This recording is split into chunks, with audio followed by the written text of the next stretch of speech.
Akashuka na mawingu aliyewambwa mtini. Mama pamoja na baba, msilie na kukata matumaini na kukata nguvu yenu ya kumwamini na kumtegemea Bwana Yesu.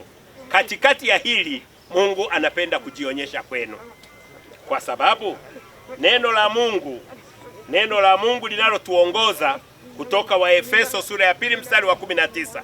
Waefeso sura ya 2 mstari wa 19 unasema, basi tangu sasa ninyi si wageni wala wapitaji. Ninyi si wageni wala wapitaji, bali ninyi ni wenyeji pamoja na watakatifu, watu wa nyumbani kwa Mungu. Ninyi ni wenyeji katika nyumba ya Mungu. Kwa hiyo ndugu zetu hawa, watoto wetu hawa, wao hawajapotea, wako mkononi mwa Mungu katika kiti cha enzi cha Mungu. Bwana Yesu asifiwe sana. Tulie, tuomboleze kwa sababu hatunao katika maisha haya, lakini tujue kwa hakika hawa watu hawajapotea, wako mkononi mwa Bwana, na Bwana ndiye anayewatuliza. Bwana ndiye anayewaponya yale maumivu ya kuangukiwa na ukuta, yale maumivu ya kuondoa roho yao, yale maumivu ya ambayo yote yametutesa sisi. Yeye Bwana ndiye anayeendelea kuwaganga na kuwaponyesha. Ndugu zangu, mambo matatu ni ya kuzingatia sana. Ndugu zangu, sisi si wageni katika mbingu ya Mungu, bali sisi tuko pamoja na Mungu, pamoja na ndugu zetu hawa. Tangu walipobatizwa, Mungu amewapokea katika umoja naye. Kwa hiyo sasa amewavuta kwa karibu. Maswali yanakuwa ni mengi. Kwa nini hao wanachukuliwa katika miaka hii 9, 10, katika miaka hii 12? Kwa nini wengine asichukue wale ambao wamekwishazeeka? Mpango wa Mungu sio mpango wa nani? Wa mwanadamu.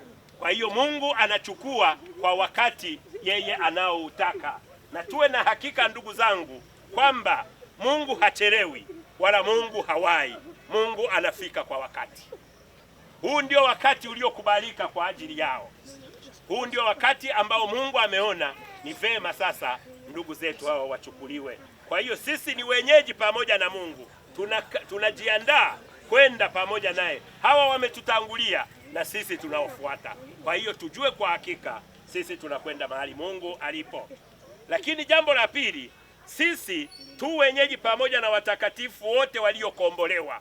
Mungu ametukomboa. Mungu amewakomboa. Edwin pamoja na Elizabeth wamekombolewa na Mungu, na Mungu sasa akawabeba kwa wakati huu kwa sababu ya utakatifu aliyouona kwao. Yeye akawa amewachukua kwa sasa hivi. Kwa hiyo ndugu zangu wapendwa, huu sio msiba wa kuanza kujiuliza kwa nini imetokea sasa.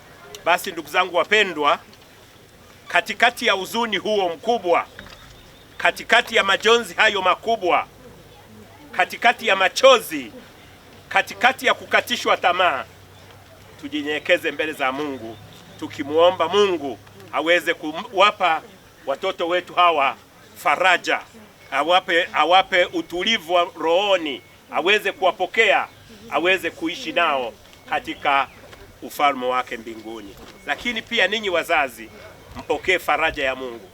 Mungu awe ndiye mfariji wenu, aweze kuwasaidia, aweze kutuliza mioyo yenu, muweze kupokea neema na amani inayotoka kwa Mungu. Mungu anawapenda hata katikati ya haya yote yaliyotokea.